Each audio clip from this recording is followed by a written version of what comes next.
For the first time in 13 years, Dutch fashion designers Viktor and Rolf will be presenting a new haute couture collection. The scene is an art center in Paris's central Le Marais district. Models are still being styled as guests start to arrive. Viktor and Rolf are known for surprises.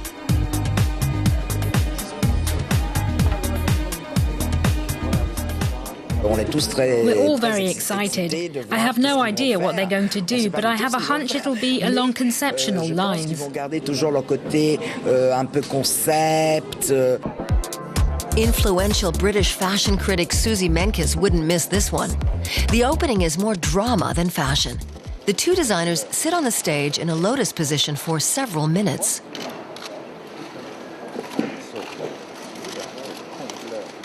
Before the audience gets restless, the show is underway.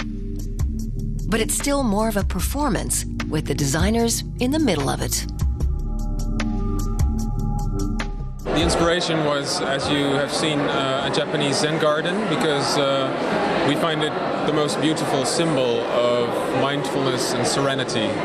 And we wanted to communicate that as a state of mind. It's a state of mind we're in. We prefer being behind the scenes, but then this idea needs us in a way. Nobody else can really do it. So. The collection consists of 20 creations in black silk that seem almost like moving, mutating sculptures. All the girls had a different posture, and we created the clothes for these postures, meaning that when they stand and walk up, you get new drapes. The most conspicuous element is the oversized metal zipper.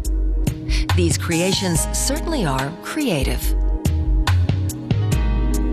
It's our 20th anniversary, and we wanted to celebrate by creating something new. And a return to couture was perfect, because couture is the perfect place to express something very creative. And we also wanted to separate the conceptual, artistic, very creative part of our work from the wearable part of our work. So that's, we want to separate ready-to-wear and couture. Viktor and Rolf embarked on their haute couture careers 20 years ago, but they had concentrated on ready-to-wear for women and men, even a collection for H&M.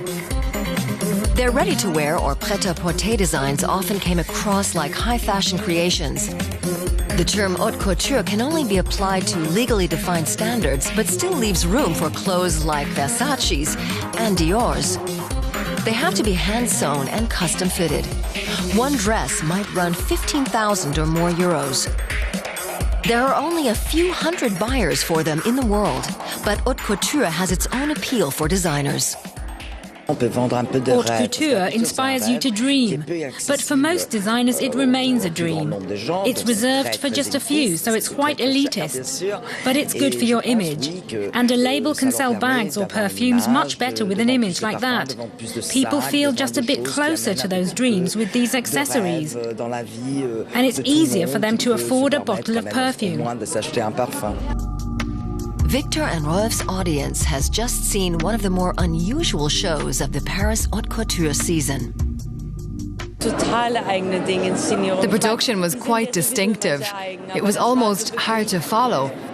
I almost missed the show because my mind was somewhere else. I had to eventually settle back and concentrate, but it was wonderful. Really, really great. The Viktor and Rolf is those designers who masterfully uses lots of colors, and this collection was all black, and I really expected that something will come closer to the end of the show. I don't know, a beautiful red dress or yellow dress. But anyway, this was a very untraditional show and interesting runway experience. The two designers toasted to their 20 years in the business and their return to haute couture. They don't even have to worry about how successful their new collection will be. Parts of it have already been sold to an art collector.